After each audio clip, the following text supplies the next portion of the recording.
Well, welcome to Beer Guys TV. We've got a special show for you today. We got some special guests from a brewery here in central Minnesota. And this is an episode you won't want to miss.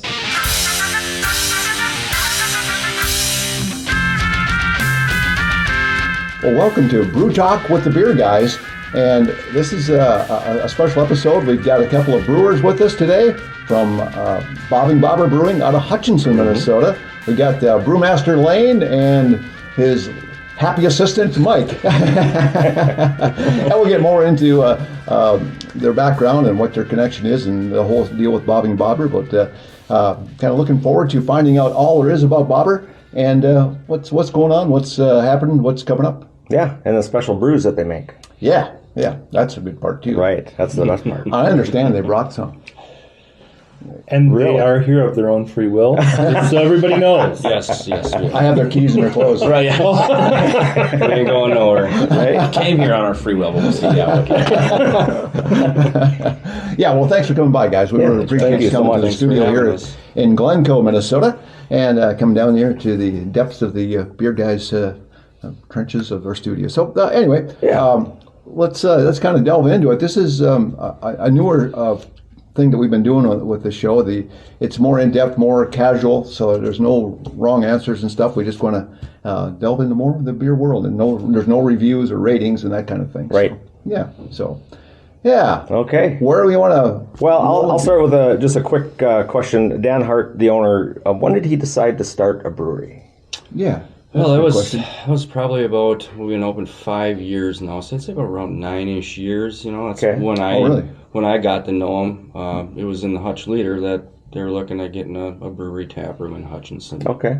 And my uncle, he brought me the leader and be like, hey, you should look into this. And I've been home brewing probably for about 8 years already. Okay. You know, something I was interested in, just didn't know, you know. Where to go with it? Mm-hmm. And, you know, the stars aligned and called up the Hutch Leader, and I got a hold of Jason Orwisky with used to be now it's Flanks. Oh, yeah. Okay. In Hutchinson. Yeah. And he gave me Dan's contact. Called Dan, and he interviewed me. You know, so obviously. You know, it's all did the interview involve beer? It absolutely. Absolutely weird. Yeah. Right. Yeah, and we sat around. You know, had a few beers, and he's like, "You interested?" And I'm like, "Yeah, let's go." Ever since then, and me and him brewed together quite a bit because he didn't really know a whole lot about brewing, and I was all set up, so it was like perfect. You know, we were getting together almost there at the end before we kicked off the brewery. It was every weekend brewing beer. Okay. Sometimes Saturday and Sunday, as much as we could. Yeah. And we were doing that, just waiting for the build-out to happen because we were still looking for a building, property, and that took, 4 years at the time we were, open now. Wow. So, we're just really fine-tuning and honing in, our beers, make sure we were as ready as we could be when we were open. Nice. Yeah. Well, and the building that Dan decided on was the old Coca-Cola plant in Hutchinson, Minnesota, and I've been in there years ago, and it doesn't look anything like it did then. But no, thank goodness. But it's an old, solid concrete building, 2 levels. I mean, it made a nice place for a brewery, I guess. We had tons of room to grow into. 15,000 square feet total, 75 up and down. Yeah. And we've been growing into that, over the years. Yeah. We just. We commissioned in a grain mill 2 years ago, 2 years in January, I think. And now we're working on our next expansion, looking at doing canning, bigger fermenter, more cooler space, things like that. So. Okay.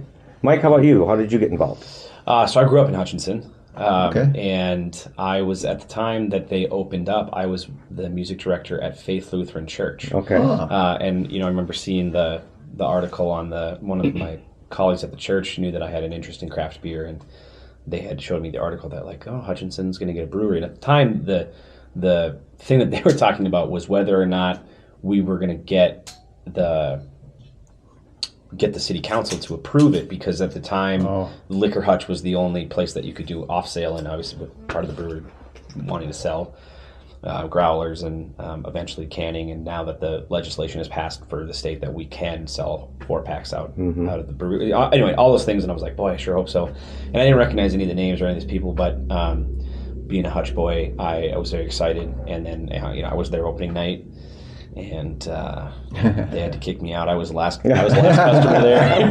And All right, pal. and I just we can get into that later, but I just started basically bugging Dan and Lane to let me hang out and help out, and then all of a sudden, a year later, Lane called me. He's like, "Hey, we're going to put you on payroll." And I was like, Wow. My wife will be pleased about that.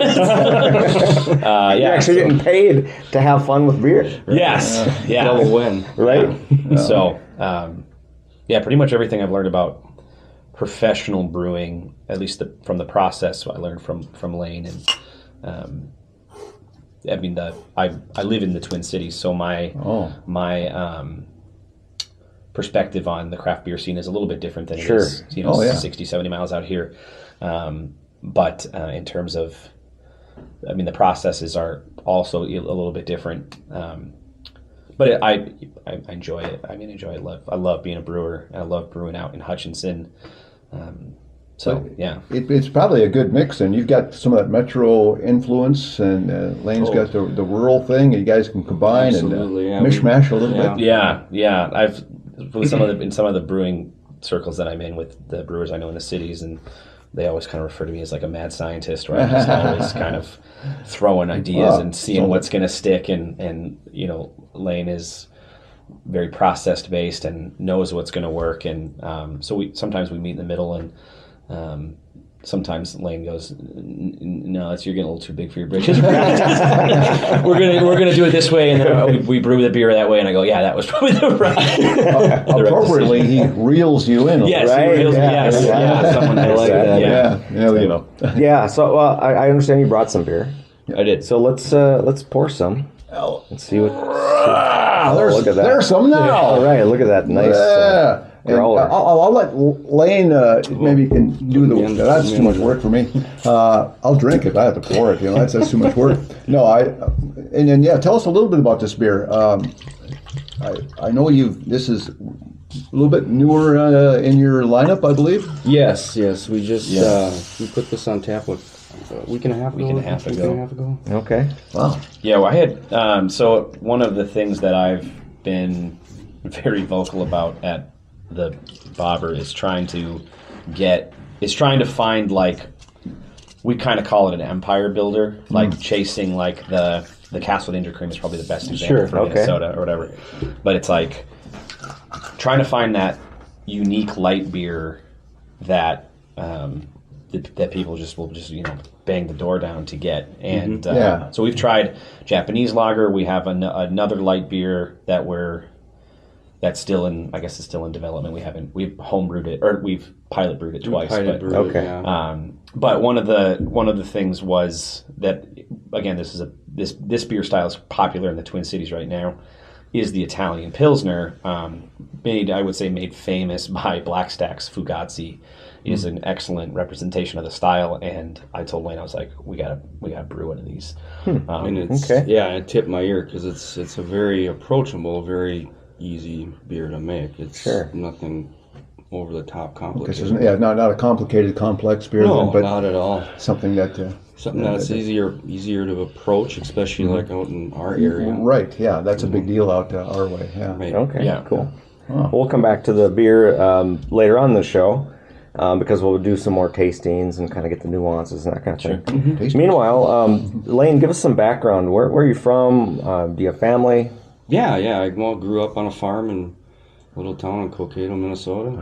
Cokato. Yeah. Third generation farm, obviously not anymore because I didn't take it on. My folks are Larry and Linda Wanous. I got 2 sisters, 2 brothers. One of them lives in Pennsylvania. Actually, one of my sisters did help me at the brewery for a while, Christina Holmgren, before Mike came along. And there was a transition there where the 3 of us are back there, just for training purposes and things like that. But she was there from pretty much the beginning, and now she's moved on, and Mike's taken over that role. Okay. Yeah. Very good. So on the farm, do you have them growing hops or malts for you? I did experiment a little bit with malting when I was home brewing, and let me tell you, that's a totally different art in itself. Is it? Yeah. I was totally unsuccessful. Okay. Sure. We'll leave that to the professionals. Perfect. Mike, how about you? What's your background? Yeah. You said you grew up in Hutchinson. I grew up in Hutchinson. Okay. Yep, I grew up in Hutchinson. Graduated from Hutchinson High School in 2009. I have two brothers. My younger brother, Tyler, is also back of house with us. He does all of our packaging, and we refer to him as the sheriff of the brewery because he likes that floor so clean. Spotless. Yeah, I like a clean floor, but it's funny when your younger brother is like, "Hey, I noticed there's a little stain on the floor. Can we just tighten that up?" And I'm like, "Okay, geez." Your thing is handprints. Yes, I always lean up against the tank, and there's a big old bear paw on the side. Yeah. My folks just moved. They just sold their house. My dad was an engineer at Hutchinson Technology before the big layoffs. And he was part of that. My mom is an elementary school music teacher. Oh, okay. And my folks just moved to Buffalo Lake. My dad's a pastor now at Zion Lutheran. So they just moved to Buffalo Lake, and so the Bobbers will officially be my home away from home. Nice.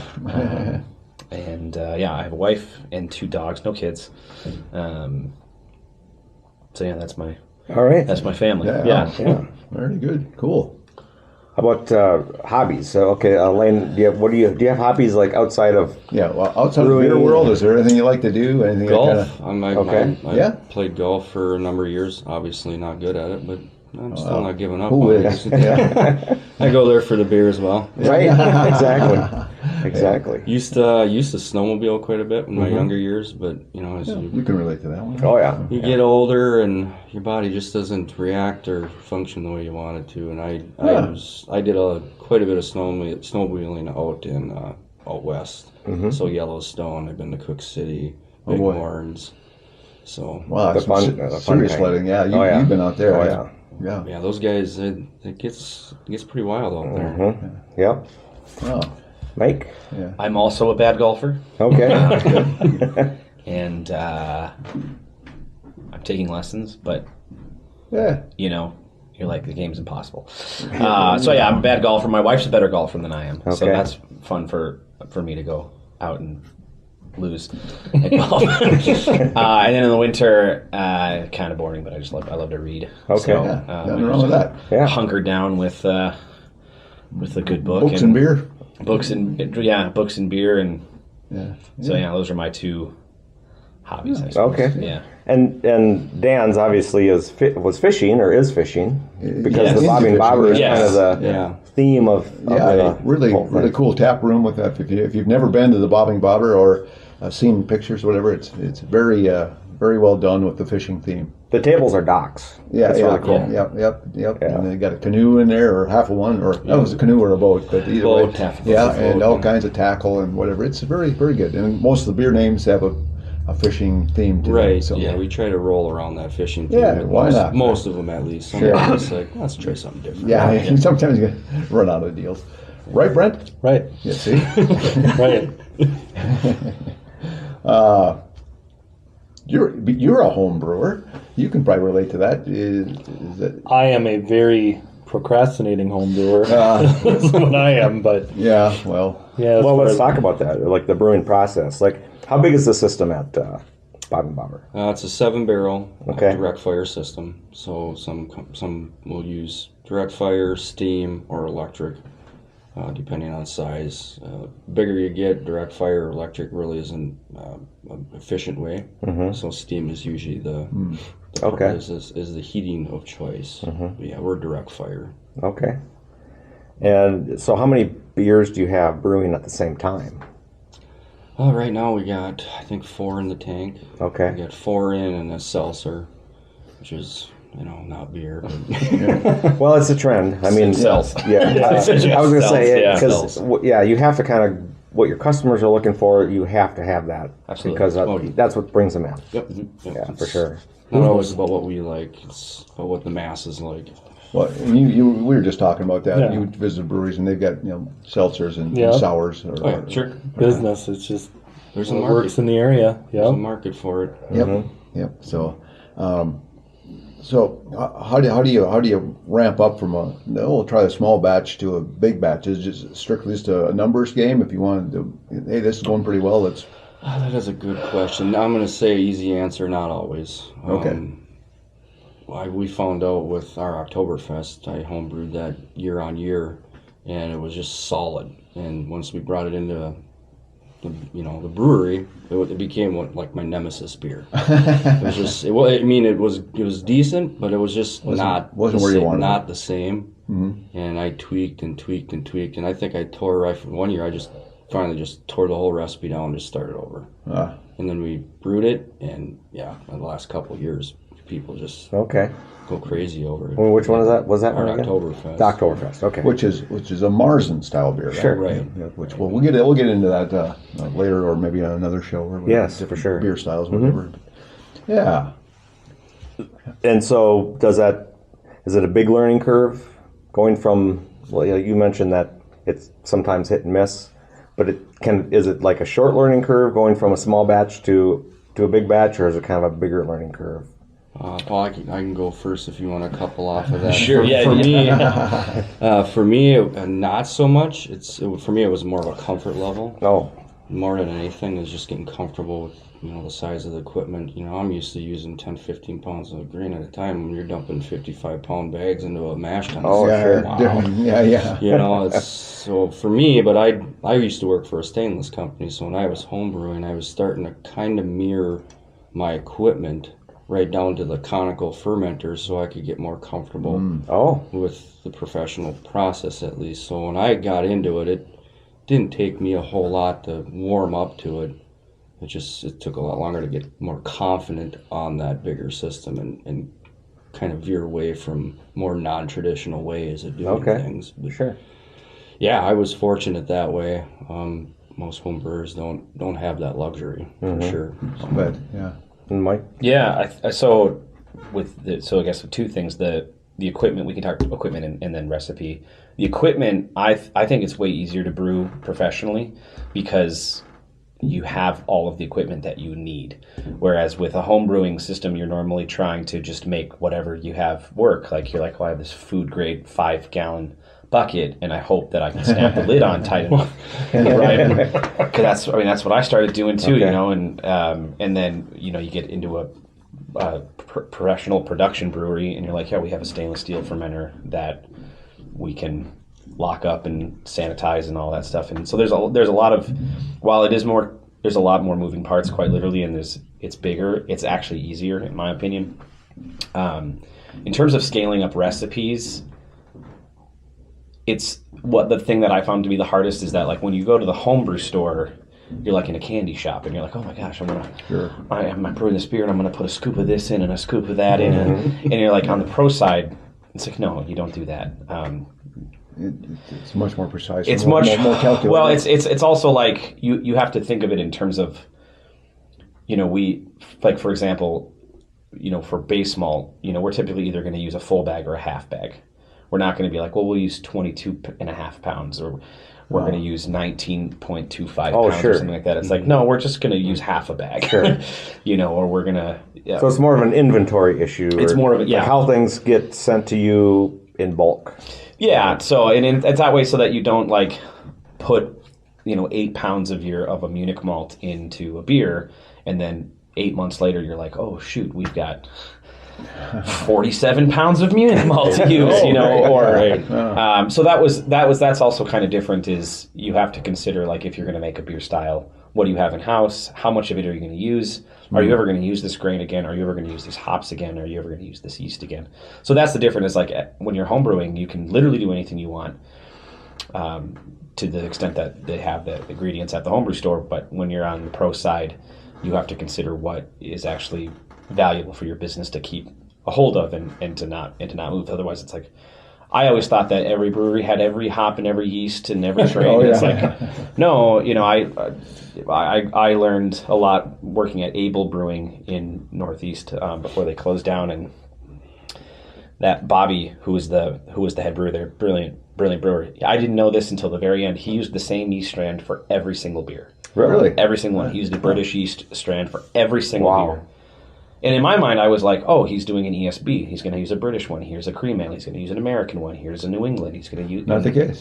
No. And so, like, when I started learning from Lane at the Bobber, that was also a thing where I was like, well, why can't we use this yeast and this yeast? And then it's like, well, here's all the reasons why. And you go, oh, okay. And then you start to reshape how you develop recipes, think about recipes.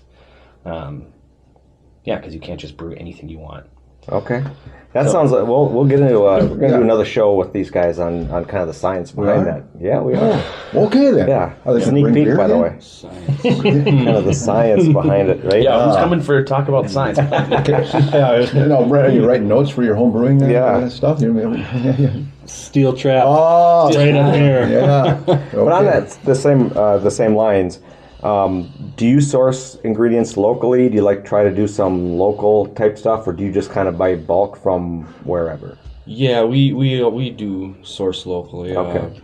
Some of our hops, we work with Luxy 13 with Watkins. We're in that right now. Oh, Yeah. Oh yeah. It's important. There you go. Right. Perfect. so real quick, to those that don't think you can grow hops in Minnesota, well, that's not true, is it? Obviously you can. It's actually it's too cold up there. It's a great environment to grow. Oh, really? Hops. Yeah, I mean, if you think about like the hop production, the main producer of hops in Europe is Germany, and one of the reasons why the Germans settled here is because the climate and everything was so similar.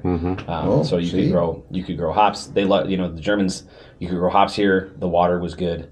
And grapes for wine too. We have great wine scene here. Yeah. But no, you can. Okay. You're not going to be able to necessarily get like the big fancy, like if you want to try to grow Galaxy or Nelson. Right. No, but if you want to grow Centennial, Cascade. Some of the cold weather hops then. Yeah. Perfect. I mean, you're going to get more than you could ever use. Uh-huh. Yeah. Which brings a question to me is like when it comes to hops, and I know most breweries use a pelleted hop, and there are some that use a full natural hop. Which do you use and or why? We use both actually, and we've done in the last couple of years. Well, we're not doing it this year. We've done a wet hop beer, where you brew the beer as normal, and then the hops come in fresh off the vine, a couple hours old. And I mean, we're upwards of 50-60 pounds of wet hops because you're not getting as much bitterness out of it wet versus when it's pelletized. Okay. Concentrated. Okay. That's a good question. Most people, what is wet hop? What does that mean? That is basically fresh off the vine and late in the brew process. Yeah, and then we pump our beer on top of that mountain of hops and just kind of it's basically like a tea. You just let it just steep. Huh. Yeah. I like it. What's the most? I'm sorry. Go ahead. I was gonna say, so you could keep some wet hops in your fridge if you wanted to steep in your beer. Doctor it up a little bit. Or in your coffee. Hop waters are hop waters are thick. Yeah, exactly. Well, that's true. Yeah, Hop exactly. water. I just saw a thing the other day about that. Oh, yeah, this is great, refreshing. I'm like, what? Yeah. Okay, whatever. Oh, okay. What's the most unique ingredient that you've tried in a beer? And not home brewing, but I mean in a Bobbing Bobber beer. Oh, there's been so many. Yeah. I mean, a unique ingredient. Yeah, kind of. Like Skittles or nothing like that. There are some that have. We've tried them. I mean, they're okay for gimmicky beers, but we use a candy bar for one of our beers. Okay. And, don't give away any trade secrets. Yeah, well, one night Lane and I were at the brewery late, just because Dan had picked them up in the individual fun size, and so we had to and he brought he's like, here's whatever. 60 pounds of it, and it felt like he had dumped a whole trailer in. But we're like, it was we're peeling them each one by hand, and Lane was crushing them up in a little food processor, and oh my, what a process! So that was just it took 3 hours to get them all Sure. So is that a secret, or can you tell us what candy you're using? Well, yeah, we'll keep that on the top. All right. Yeah. All right. That's okay. Fair enough. Yeah, But it's- I can see a little fun-sized candy bar. Oh, yeah, that would be a slow go there. Yeah, we did one night to.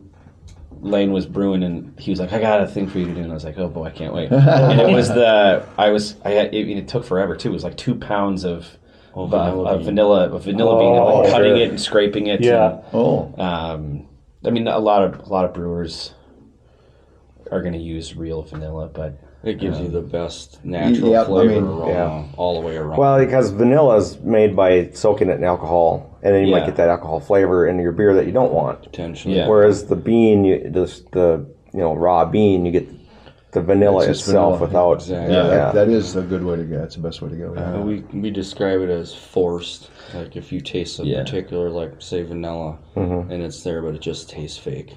Yeah. Yeah, I hate that. I know Carol and I have been to some breweries, and they've got a vanilla, whatever, and she goes, "Oh, I just hate that real fake vanilla." We call it a forced flavor. So Yeah, you kind of yeah. force it into the beer instead of naturally just do its thing. Yeah. Yeah. I mean, we can talk about. I don't think we're going to talk about what's coming up, but we are making our own tinctures right now for what I guess a harvest beer. Okay. Yeah. Yeah, we're working with Crow River Winery. Okay. At that place off of 7th and Orchard, Yep. and they're doing apples, so we're getting our juice. Oh yeah, Ashry Farms. Yeah, yeah. We're getting our juice from those guys Nice. and doing a graph style beer, which is a blend of juice and wort. Okay. Really? See, there's a Raff, you call it? Graph. Oh, Graph. Oh. Yeah. Huh. Were you familiar with the Graph beer? I am not. I'm more familiar with the mead made Oh, with yeah. Right. Oh, sure. with apples and the honey, but not the graph. No. Okay. Interesting. For me, I think the ingredient that I was not prepared for, though it's not strange, it's just I wasn't prepared for it in this way, was actually the very first beer that I brewed with them. We did a Arnie Palmer Mexican lager, and Lane uses rehydrated lemon peel. Oh. And I was like, "What are you talking about?"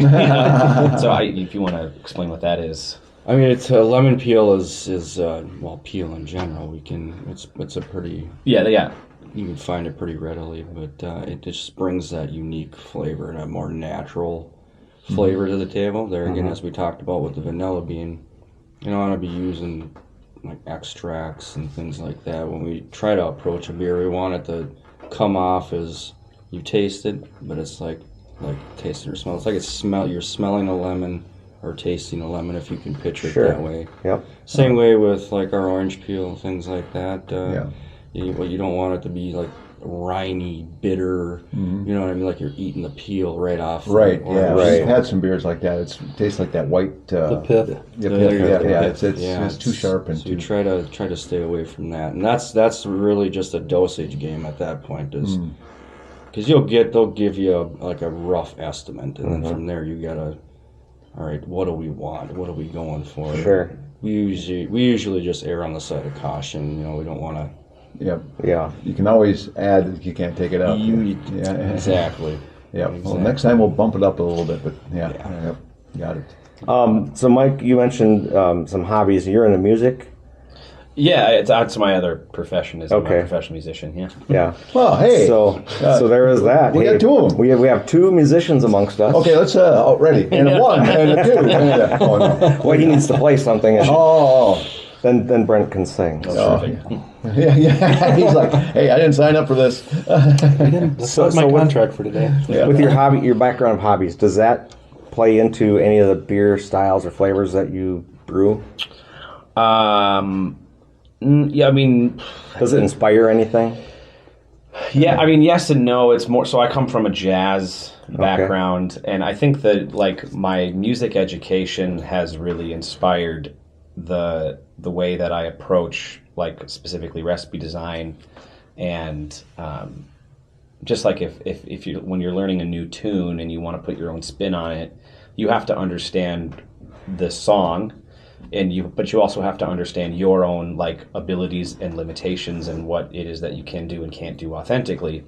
So that's the same thing. Like when we're brewing, say for example, this Italian Pilsner, it's sort of it's sort of a newer name for an older style of beer, but we have to understand like what it is, what are our limitations at the brewery for making this beer, what is it going to actually turn into, because we don't have Italian water coming out of the ground. We have central Minnesota water coming, we're not actually sourcing our hops from northern Italy. We're getting the hops that we can get, and so that's I kind of approach it that way, where it's like you learn about a beer style, you kind of tear it apart and figure out what its ingredients or what its elements are, and then you kind of put it back together in terms of what it is that you think you can do with that style. So you're creating a song with beer. Yeah, so that's sort of how I think about it too, and well, it's a tasty tune, I'll tell you that. well, I appreciate that. Yeah. So you guys haven't delved down the path of taking what you have for Hutchinson's water and actually adding things to it to give it more of what you need for that flavor profile?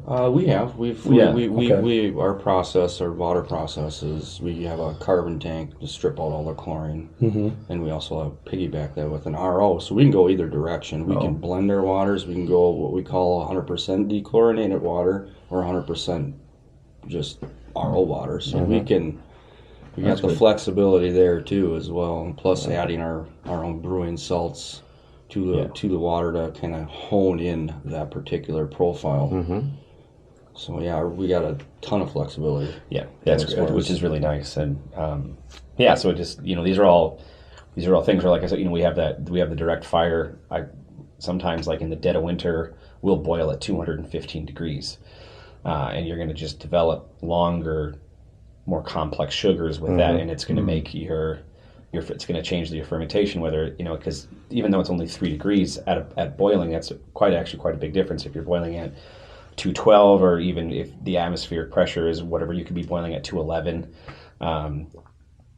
and that could just change. So it's like sometimes we have to know, like we have a beer hopefully that we're going to be brewing, and we're going to do a 3-hour boil on it, and I imagine that we are going to boil that sucker way down, and there's gonna be a pile of melanoids. It's gonna be great, and but we know that because we're gonna hit a boil like that, we don't actually have to boil for say 3.5 hours. We can just boil for 3 hours or whatever. Okay.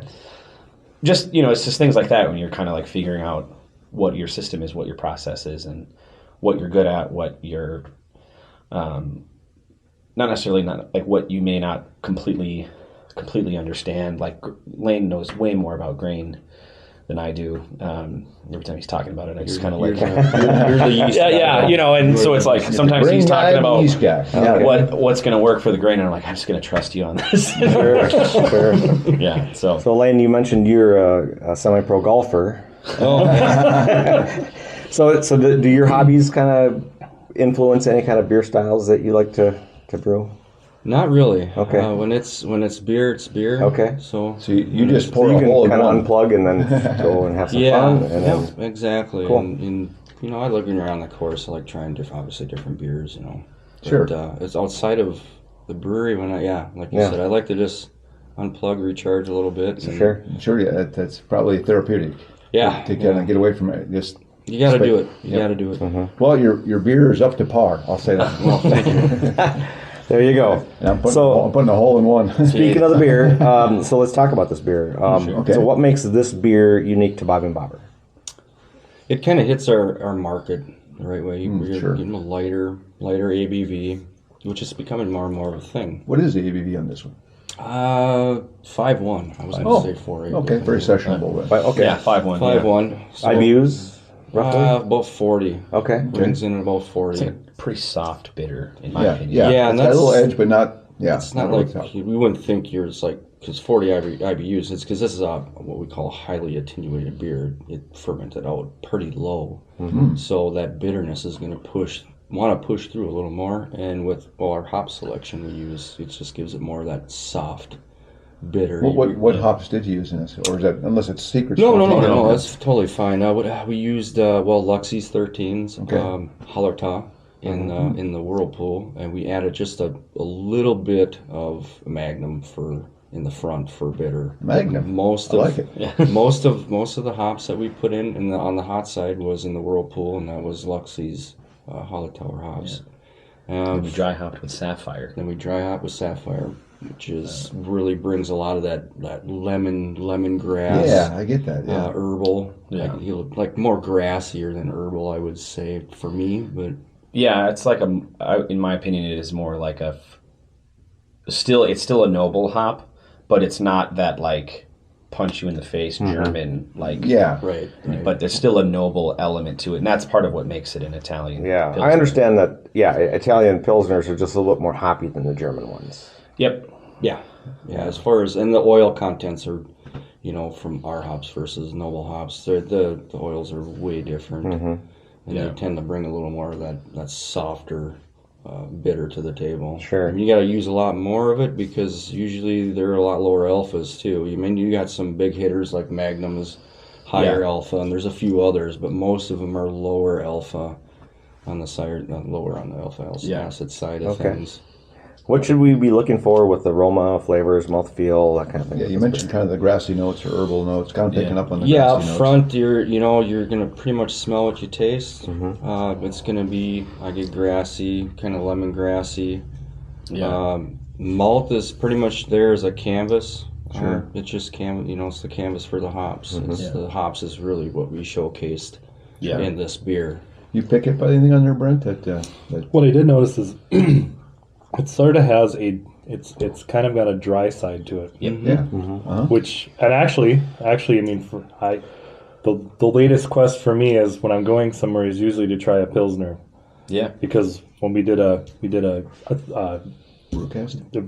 when we did the IB it was the IPA invitational thing. Oh, yeah. One of the questions I don't know where I came about thinking about this, but everybody that we went to talk to as far as the brewers, if you're not having something like this, say if you're out on the town or if you're at home, what are you going to drink? Yeah. Almost all of them, a pilsner. Yeah. And I said, okay, tell me why. Yeah. One guy was like, well, because I want to know how good they are at making their beer. And you're If I'm at some, and you can't 100% hide right. behind anything with That that. is 100% right. A pilsner is usually called a brewer's beer. Yep. Oh, really? A brewer walks into a brewery if they have a pilsner. That's the first thing. That's the first Guy thing. walks we go into a after. bar. Okay. Yes, it's Well, really, that's interesting. it's such a simple beer. A lot of flaws can come through. Yep. You don't got a lot of margin for error. Yeah. You gotta be perfect. So you're not you don't really want to put out a pilsner until you feel real comfortable with what you're doing and confident that you can brew it. I would. I mean, unless you're a very bold person. Yeah. Yeah. I mean, I would recommend not. Um, At least I wasn't comfortable at first doing that. Yeah, and for me, it's sort of a bit of a challenge, like wanting to be able to consistently brew a light beer that appeals to just your average beer drinker who just wants to come in and have a beer, to someone who wants to sit down and kind of tear it apart and find out. And I don't think it's too broad to think that you can do both. Because for example, I've been really enjoying this one, and the first one I have, if I'm at the brewery, I'll sit, and then by the time the next one, then I'm just ready to have a conversation. I know I'm going to enjoy it, but I'm not going to be like overanalyzing what I'm what I'm Then you drinking. can relax. Then I can just relax. Yeah.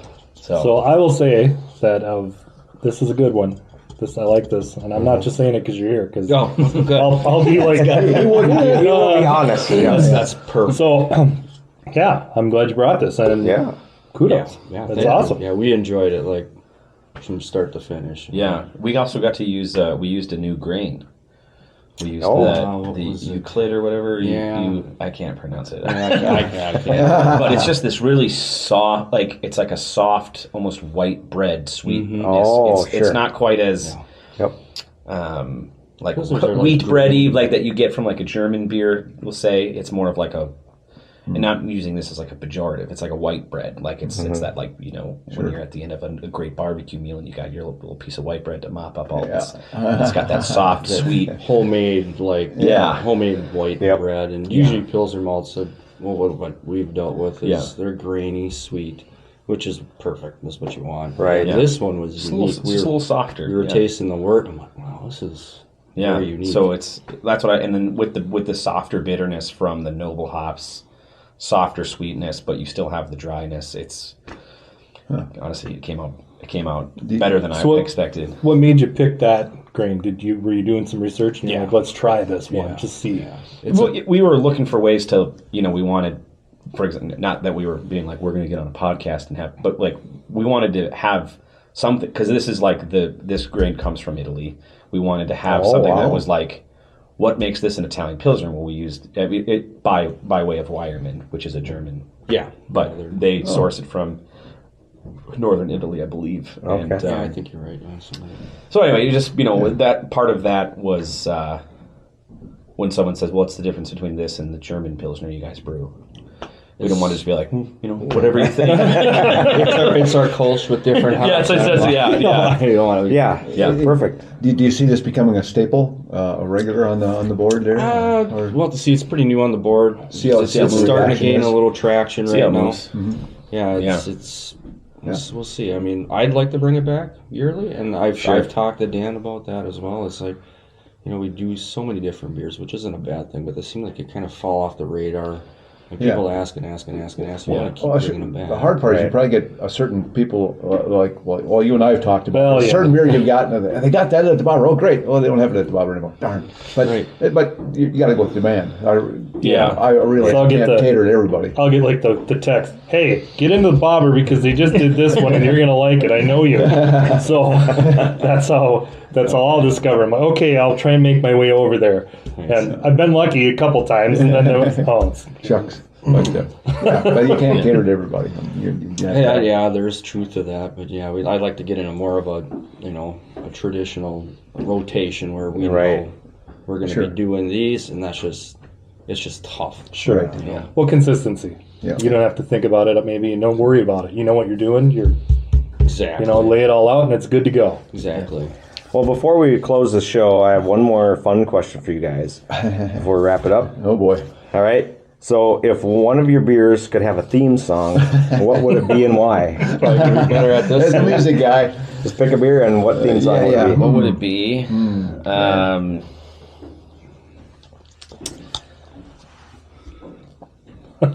Yeah. We might have to cut out and then come back. Yeah, it's a tough one. Oh, yeah, that is a good one. But I can see you row your boat. Row. That's one of their beers, in case you're wondering. Yeah. Theme from Gilligan's Island would not be a good one. No. No, you don't want to be stranded. Yeah. I'm trying to think of a song that's like,